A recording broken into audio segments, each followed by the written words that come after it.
So I'm presenting a critique on the article, Anticipating Automation, States Retool Apprenticeships Education. The key points of the article can be summarized as that pretty much as companies are looking to cut their overhead expenses while increasing productivity and efficiency, we're starting to see more and more automation and technology become more prevalent in the workforce. Economists estimate that over the next 20 years, we could lose up to a quarter of our jobs due to being replaced by automation. And then the rest of the article was pretty much focusing on how different states are taking different approaches to overcome these obstacles in the economy and the workforce. So the two states that they focused on were Washington State and South Dakota.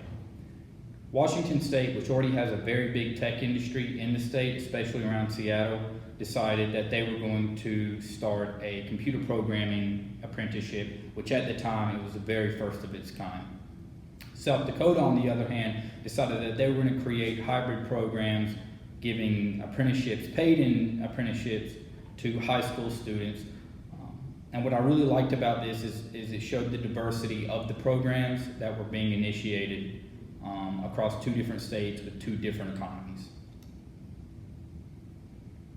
So two of the jobs that were specifically mentioned in the article that were very vulnerable to losing or becoming eliminated due to automation were food preparation and driving.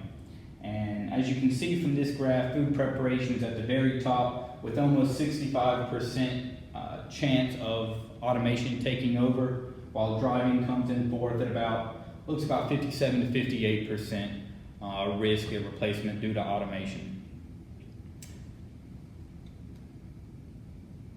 So as we look at manufacturing production or productivity in relationship to the jobs, we see a 40-year trend here. What's very important is that we look from 2000 and above, and from there, that's when we really start to see that jobs are starting to fall off and decrease.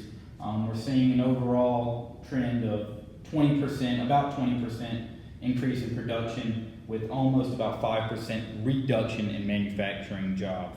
So that's showing how automation is displacing jobs.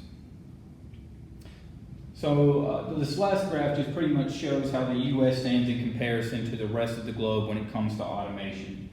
As of 2016, this is ranking the countries and their growth of automation per 10,000 employees in the manufacturing sector. So while we see U.S. is right here, it's ranked 6th with 189 robotic units per 10,000 employees.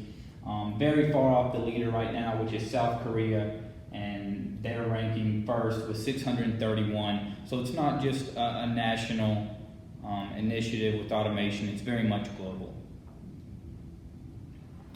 So to conclude, it's very important that rather than try to limit or hinder growth of automation, we adapt with it.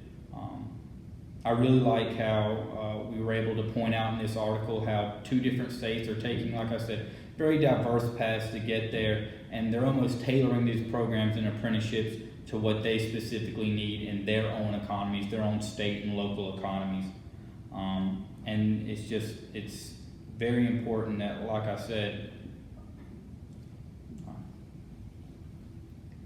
in conclusion, rather than try to hinder and limit the growth of automation and technology, it's very important, and I like how the article stressed that we are growing with it. New jobs are being created because of technology and automation, and I also really liked how the article showed two diverse paths, two diverse states, different states, taking different pathways to achieve the same goal, tailoring their programs for what works best for their state, their local